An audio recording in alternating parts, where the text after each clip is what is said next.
What if I told you that memorizing historical dates and the names of very important people throughout history isn't about having a good memory?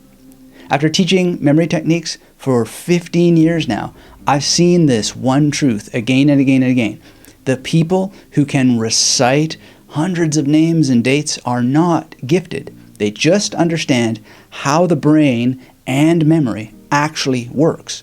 And not only do they understand it, but they apply the knowledge in a consistent way based on the ancient art of memory. Today, I'm going to share the exact art of memory that turns seemingly impossible dates into unforgettable magnetic images. But before we dive in, here's something crucial that most people miss when they're using these kinds of techniques where they have associations or images that they place in tools called memory palaces. It's that your brain processes names and numbers as completely different types of information, two types of information. Think about it. Have you ever remembered someone's face perfectly but completely blanked on their name? Or you've memorized something about when they were born, for example, and you know the month but you can't remember the day. Well, that's not a coincidence, because we're looking at different types of information and we need to use specific mnemonic strategies for each type of information, so that when we're using something like a memory palace technique that is so crucial for memorizing at speed and at scale, we need to just basically break everything down into the appropriate tools for the appropriate job. So whether you're studying for exams, researching your family tree, or you just want to sound like a history genius, start with step one. And that is to use a name method for when you're tackling names. And the secret here really is to examine the sound and the spelling and find similarities to other names or words or things that mean something to you. So I'll show you what I mean with an example. Take the philosopher Diogenes, one of my favorite philosophers. He said to Alexander the Great, well, let me put it this way. Alexander the Great says to Diogenes, "Hey, Diogenes, you're my favorite philosopher. I'll give you anything that you want." And Diogenes, who's sitting on the street in Athens, looks up to him and he says, "Get out of my sun." And Alexander the Great says, "You know, Diogenes, if I wasn't already Alexander the Great, I'd want to be you." In any case, Diogenes, to memorize that name, which I had to do once upon a time because it's not as easy as Alexander, I had to break it down into two parts using the strategy for names. And the strategy for names deals with like sounds and working out what reminds me of the word parts of Diogenes. So Di reminds me of my favorite lady princess, Diana, Lady Di. And for Ogenes, I think of Walter Ong. Now, you might not know Walter Ong, and you might be thinking, well, Ong doesn't sound like Ogenes, and you're right. It doesn't have to be a perfect match. This is the principle of substitution, which is a huge part of the magnetic memory method. It doesn't need to be dead on all the time. It just needs to trigger your memory. Think of it like painting. A painter doesn't have to have every brushstroke dead on the first time. There's layering that can take place. The point is that the strategy for the brushstroke is as close to accurate as possible for the effect that the painter is trying to achieve. And that's what we need to do with our memory techniques for names, because we're laying a visual, essentially, anchor that has a sound component to it. And this is very, very important because I don't have to see Lady Diana. All I have to do is think about the relationship between Di and Di. So even if you struggle with visualization, and yes, some people have aphantasia, they can't form mental images in their minds, the step that I'm talking about is still non-negotiable. You need to find essentially what we would just call an image of a person that you can link to another person, or an image of an object that you can link to another name. So whether we're memorizing the name of an artist who made a photograph or the name of a painter's painting, whatever it is, it doesn't matter. If the name is in words and letters, we have to lay down in a memory palace what psychologists call a visual anchor. This is a concrete reference point, and it's not an abstract concept. This is a super important thing to understand because a lot of people, they get the idea of associating things based on sound. But what they'll do is they'll choose something abstract. So you could choose a die, as in dice, right? But that's not Lady Diana, right? That's not the princess. That is so much more vivid and easier to animate in the mind, to connect in the mind, because it was a real person, right? So the same thing for me with Walter Ong for ogenies in Diogenes. Walter Ong is really, really important to me. You might think of OG as in original gangster, and then whoever you consider to be an original gangster. That's going to be a better visual anchor. So even if you don't see it in your mind, pick something that you have seen with your eyes and that you can spell to make the sound relationship when you're memorizing names. And essentially, there's a sub-step in here that I haven't named yet, but it is the chunking revolution, you could say. Because by breaking down the die and the ogenies, I have chunked them down into smaller parts. Very, very important strategy. Now, it's the same thing with dates. So let's say you want to memorize Descartes' name and his dates. Well, now you need a different strategy, right? Because there's a number system, 1596 to 1650. But the principle is going to be the same. So Descartes, we can have Sandra Day, I think is an actress I remember, and she's pushing a cart. And I break it down. So Day and cart. And that's the chunking method. Same thing with 1596. We're going to break it down to 15 and 96, and 16 is going to be distinct from 50.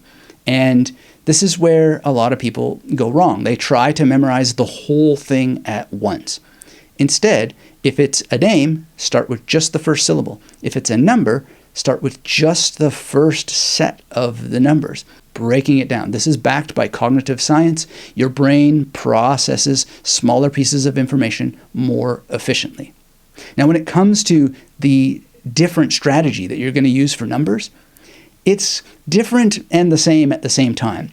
But you have to think about it differently because your brain thinks about it differently. And this is where we transform abstract numbers into memorable mnemonic images. And you have choices here. There's a lot of choose your own adventure. So please don't get overwhelmed if you don't have a number system yet. By the way, speaking of systems, this is Dr. Anthony Metivier from magneticmemorymethod.com. Get subscribed if you're new here and you love taking mental adventures with detail on how the art of memory works and how to apply it in structured ways to information. And for the love of memory, hit that thumbs up to help me remind the robots that we humans still care about these ancient memory techniques because they're so precious. They're so important. And I know that these techniques can be overwhelming, especially if you're coming to them cold. But you don't have to come to them cold. You just got to take it one step at a time and be involved in the steps because you've got to craft your own adventure at some point and you're not alone. There are so many people who use these techniques and a lot of them gather together here to talk in the discussions underneath my videos and over in the magnetic memory method world at large. Okay, so there's a number of number systems and where exactly you should start, you kind of got to work that out for yourself. One place to start is a strict number image system, which would be something like having a candle for 1, a swan for the number 2. And it's maybe not the best, but it's a place to start. To illustrate starting with a system like this, I have a detective in my Vitamin X detective novel, which is the sequel to Flyboy, learning to build a mnemonic calendar. And he starts in this way. So the third day of the week has a mustache because 3 kind of looks like a mustache. And the 4th day is associated with a sailboat because 4 looks like a sailboat. Very simple way to get started, having a number system. But if you want to become more advanced, learn the major system. It's very, very powerful. It's a lot faster than having like a seahorse for 5 and a fishing hook for 6. Although it might not be faster for you immediately, it will get faster with practice. And then you can get faster still by accelerating the engine of the major system to a 00 to 99 PAO, which is a person action object system. So in my system, 15 becomes a bassist named Tal, T-A-L. And that happens because 1 is associated with T or D, and 5 is an L in the major system. And in the 00 to 99 PAO system, the choice is for very, very specific people as much as possible, and those people can be associated with an action, and an object. I don't always do it that way, but that is the general way that the system is used, and it's good to be able to do that. Let's take another example, 96 for 1596. This now becomes the rock band Bush, or I sometimes use George Bush, and I often have more than one solution for each of the two-digit pairs, and I can switch between them depending on what's going to work best in the memory palace.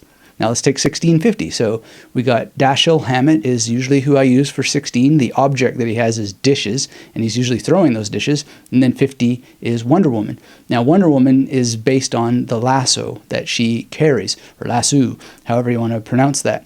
And the idea there is that L is a 5 and 0 is the soft C, S, or Z sound. And now I'm taking the object to turn it into a much more dynamic person.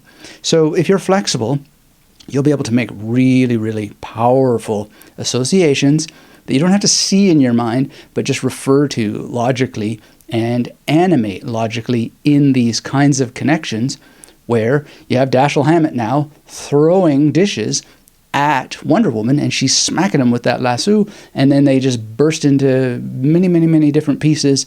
And these specific associations, they are powerful. Now, my associations won't work for everyone, and they shouldn't. The power comes from creating your own. And how do we know? Well, research into active recall shows that personalized mnemonic systems are significantly more effective than using someone else's.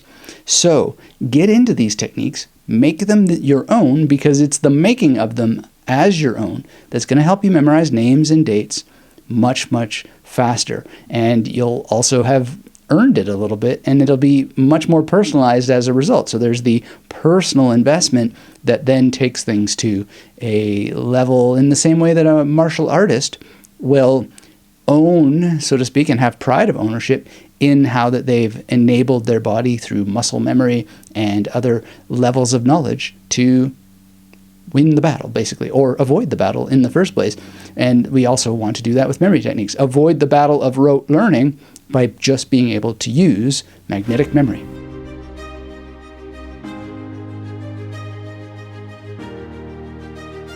So far, I've referred to the memory palace, and this is where everything comes together. Because a memory palace isn't just a place to store these images. It's a system for organizing the images that you create and the target information. So I'll give you an example of Kilgore's in Toronto. This is a bar that used to exist where I discussed philosophy with lots of friends and also met often with my dissertation supervisor. We talked about philosophy, but we also just talked about my dissertation a lot. And I chose that place because it has a personal connection to philosophy, right? So in the magnetic memory method, normally we would choose a much more on-the-nose name. So a K memory palace like Kilgore's would be for information that starts with the letter K. Kierkegaard, for example, it would be very specific for him. But you can do the rule of substitution, and so P for philosophy. And this is very, very key, is as long as I remember that that specific location is related to philosophy and the names and dates of philosophers are in that memory palace, that's all that matters. But I could think of it as an N memory palace by choosing an N memory palace. And what that would be for historical figures could be the nature part of a museum, for example. And it's just up to you to really work out how that you're going to do it. The key thing with the memory palace technique is that it is a true memory palace. It's based on a location that you know, and the relationship between the content is alphabetically linked as much as possible, so that if you're thinking, oh, philosophers, that must be in my P memory palace, which is, in this case, Kilgore's, because that's where I talked philosophy for hours and hours and hours without end. And then it's just a matter of arranging those figures. So what you can do is you can, specifically for names and dates, the figures of the people, you can have them standing in your memory palace and then choose to have the birth date in one hand and the date of their demise in the other. It's one possible strategy. You could have their birth date above their head and their demise below their head, 6 feet under, right? That sort of thing. It's up to you to figure out how you're going to do that, and it depends on the memory palace that you choose. Now, you might be thinking, well, which hand should it be, the left hand or the right hand for the birth? And I would say base that decision on the nature of the memory palace. So in Kilgore's, starting with Descartes, then we're going to go from left to right as I would navigate that particular pub. And so now the birth is going to be in, technically the way I'm looking at it in my mind, the right hand of Descartes, and his death date will be in the left. But if I was navigating it the other way around, then it would be the opposite. So this is very, very important, is that you figure it out based on your strategy, but choose the path and where you're locating the dates tied to the name of the figure based on how you're navigating the memory palace. There's no right or wrong way necessarily, but it's definitely wrong if it's not working for you. And you just got to run some experiments to figure out what's going to work for you. But this is a very, very laser-focused, crystal clear way to do it, provided that you have the next step, which is having a scientifically focused review schedule. And this is the exact research-based schedule that you want to follow, which is to use the memory palace for recall rehearsal, which means reviewing in a particular way. So let's say you have 10 names in a memory palace, and each of them have dates associated with them, either in their hands or above and below them. And this set of patterns that you'll follow, you'll find them in Aristotle, and you'll find them many, many years later in Hermann Ebbinghaus's groundbreaking research on the forgetting curve. And this pattern is very, very simple. Let's say you have 10 figures. You go forward and backward in the memory palace, revisiting each and every philosopher. And then you go to the middle of the memory palace and go to the beginning, you go to the middle, to the end. And each step of the way, you're recalling the name and the date of that figure. And then you skip the stations. There's more detail on this in the free course at magneticmerrymethod.com. So make sure that you go and register for it so you can see how all this works out in detail. And then from there, I would suggest you get into some deep integration. This is what separates casual learners from true masters. And your action plan would be to keep a handwritten memory journal where you write summaries in your own words. So you would think, Descartes, so what are those dates? And then you're thinking, okay, so I had Tal with the band Bush, and then you write out what that date is. And then next to Descartes, you had Spinoza, and then you go, oh, that's Johnny Cash in that memory palace. So that's going to give you a particular date. But go one step further. Think about, in the case of the philosopher example, what is it that I've learned from that philosopher? Engage in a mental discussion in paper with yourself by writing in your own words the key ideas of that person. Or if it's Napoleon, what are the key historical events that are related to him, right? And when you make mistakes, just simply own it. Even memory champions make mistakes. I know because I've trained with them. I've seen them make mistakes. I almost made a mistake myself in the heat of competition with Dave Farrow. I caught myself in time, but, it could happen. The whole thing is that I hope, anyway, if I had made a mistake, I would have had the courage to let it be a lesson to figure out how to work the memory techniques better. Because making mistakes gives you clues that will help you refine your use of your own mnemonic system. And this is what the magnetic memory method is all about. The method that helps you create and develop your own mnemonic systems based on the 5 key mnemonic systems. And we have talked about some of them. The memory palace is one of them. Having images for names that you break down into component parts using chunking is another. Having images for each number is another. And then recall rehearsal, the patterns, is yet another. And there's a couple more systems, subsystems, but start using what we've talked about today with one historical date that matters to you. Try this approach in a memory palace that makes sense to you for the topic area that the name and date that you want to memorize belongs to. And you'll find that you start to understand better how these techniques work, and then just add another one and another one and another. It's a marathon, not a race. And, if you need help, leave questions. I'm just one search away. Magnetic Memory Method comes up. Just always remember that your brain isn't broken if you struggle to remember information. Names and dates are hard. They're different than a lot of other information. Memorizing poetry, it has its own challenges. Memorizing foreign language vocabulary has its own challenges. But when we tackle each of these types of information and we become aware of the tools that are very, very specifically useful for that kind of information, Well, we're just enabling ourselves to become better memorizers overall. So if you enjoyed this lesson, make sure to hit that thumbs up, get subscribed if you're new here. And if you want to see how this strategy applies to other topics that you might be studying for a professional certification test or an exam or just anything you're studying, make sure to watch How to Use a Memory Palace for Studying next.